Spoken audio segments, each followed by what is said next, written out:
the Ruger Mini 14 Tactical.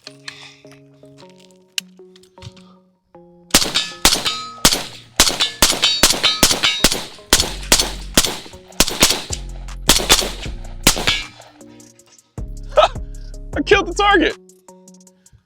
This is such a quirky gun. So, for half of you, this gun needs no introduction. For the other half of you, you're like, what the f is he shooting? And I wouldn't blame you for having that, because the M14 Tactical, the Mini 14 Tactical is one of those set, at least in this configuration, because they have a bunch of different configurations for the tactical side. There's one that has like a bunch of plastic and polymer that actually looks really super tactical. I don't know if I would call this tactical as much as I would call this like a parts, I call it parts bin tactical. This gun has so much, not only history, but personality, that it makes shooting it an absolute joy. Like if you were to see the traditional Mini 14, everybody would recognize it instantly.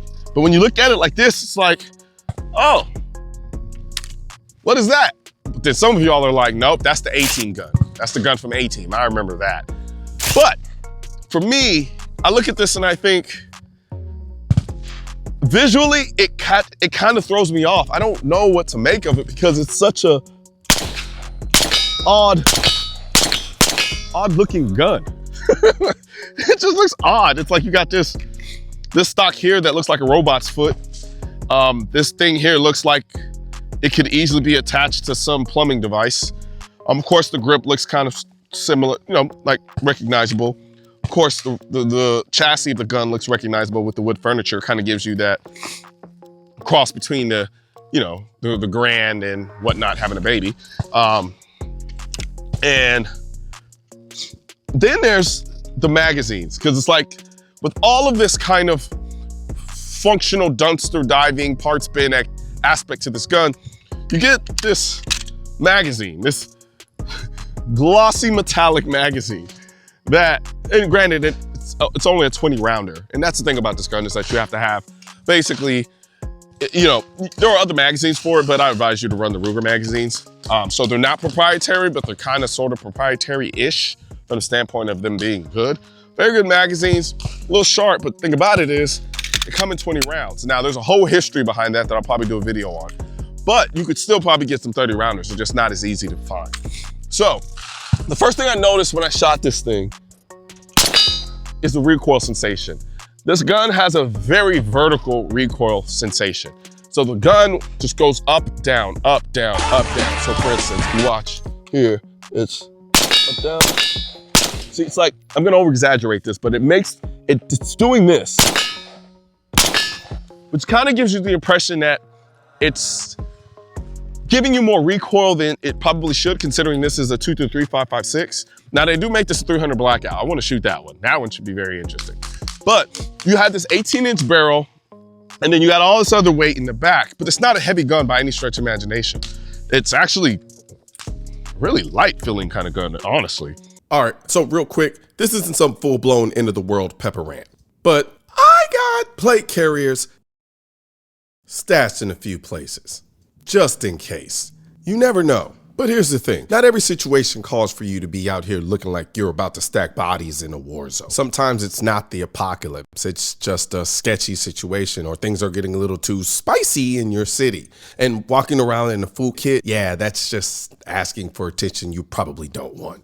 That's where this crisis plate carrier from RMA Armament comes in, who was also today's sponsor of the video. I've been messing with this thing lately, and I kind of love it. It doesn't scream, I'm wearing body armor. You can run it under a hoodie, under a jacket, and it damn near disappears, especially with the soft level 3A plates or even their pistol rated Gen 2 plates. Now, if I throw in the ESRT plates, which are rated for AR and AK rounds, you'll see a little bit of outline, sure, but nowhere near what you'd get with a traditional carrier. And they're surprisingly light, like wear it all day without hating life light.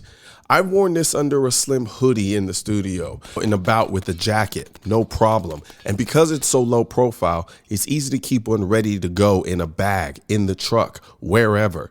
If you're like me and want the option to be protected without looking like you're about to breach a door, check out the link in the description and check out all the other different plates that RMA Armament makes on their page. All the ammo used in this video was brought to you by Noir, maker of the most innovative, most accurate, and most effective bullets and ammunition in the industry.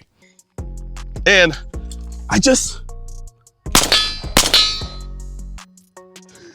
you just kind of enjoy shooting it. Like there's no real kind of essence to it other than quirkiness. It's just so quirky that it makes the shooting process just fun and enjoyable and rather engaging is what it is. Because sometimes with AR-15s, they can get a little sterile.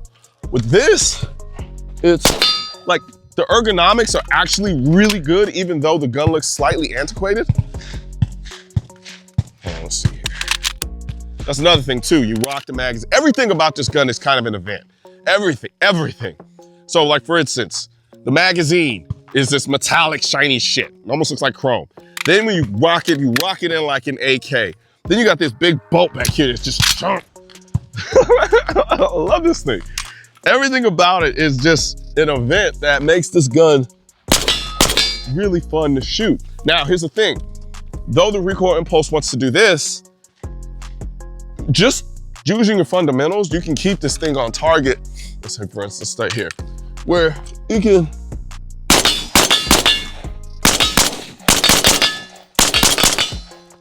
I can keep this gun on target rather easily. So the recoil sensation here, even with the splash hider, it's pretty damn good. Then you have, of course, you have your iron sights. Ah, shit, that hurt. They get hot. They get hot. Damn. So you got your rear, you got your front iron sights, and duh, dummy, you got metal on the barrel. Yeah, I should have known that, but whatever. Another quirky aspect about this gun is the safety. So you have the safety right here, which I call it the unnerving safety. And the reason I say that is because you have to stick your finger in the trigger guard. Now, to me, I call it quirky. When this gun came out, it was pretty much standard. It was just expected, but because I've gotten so used to shooting modern AR-15s, this gun feels quirky to me, but I like it. I like the way it looks. The ergonomics are really good. You know, I can do my C-clamp with no problem. I bring it over here, boom. Like, yeah, it feels really good. Now, here's the thing.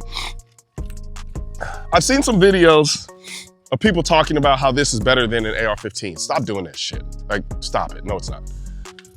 It's a good gun. It's an ergonomic gun. It's a quirky gun. It looks great, feels great, shoots great. It's not better than the AR-15. I'm not gonna take this over an AR-15 any day. There are some aspects to it that you could argue are better than the AR-15. And one of the main things are the foldable stock, right?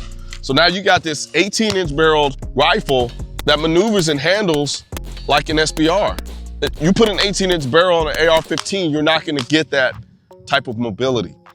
So that's one of the biggest saving graces about this gun, and the fact that it's just utterly reliable. But even now, AR-15s at this point too are pretty much reliable as long as you keep them wet. But for me, this gun, my brain wants to go nostalgic. It's nostalgic because, you know, the A-Team and, you know, Mr. T. When I was little, you know, I had the Mr. T fro. I don't know what my mom was thinking. I don't know if she watched the A-Team, but I had the whole Mr. T fro. And everybody used to call me Mr. T when I was little. That's a true story, by the way. But yeah, like this, I will say I would prefer that this was in a shorter barrel. This is an 18-inch barrel. So y'all ever notice I say barrel really weird? I say barrel. But I would prefer this to be in like I'd say probably like a 14 or 11. I think a 11-inch barrel in this configuration would be awesome. I want to shoot 300 blackout. I think the 300 blackout suppressed. I think this is where this thing shines. Hold on, I'm gonna do some more shooting. I gotta lie, I love this magazine. Like I can literally see my reflection in this thing. How conceited is that?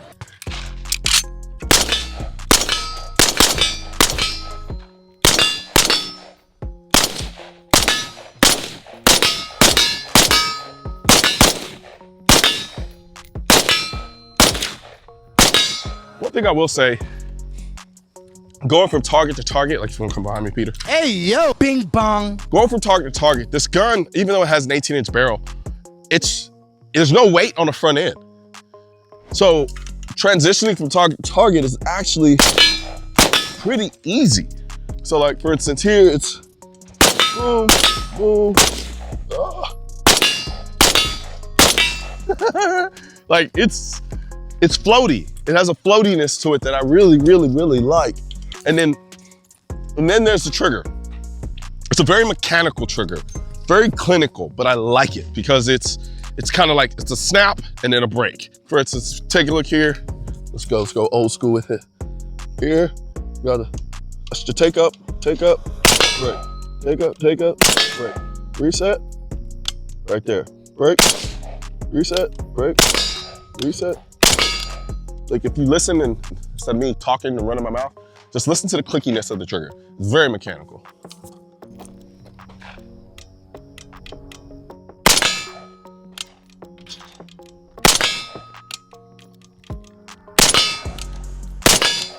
I like it because it creates a certain level of predictability to the gun that allows me to feel confident whenever I'm releasing the shot. So for instance, if I'm going here, here, on it. So basically, I can sit on the wall of that trigger with confidence while I'm moving over from target to target, and I don't feel like I'm gonna let off a round prematurely. I like that, I like it a lot. But that said, you know, I went ahead, this gun it came with this rail, so I went ahead and put my Leupold Delta Point Pro on here.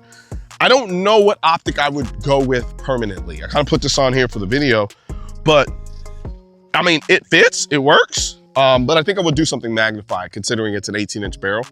So there you have it. The Ruger Mini 4. Okay, you gotta be careful what you touch. That's another thing on this gun. I burned myself twice.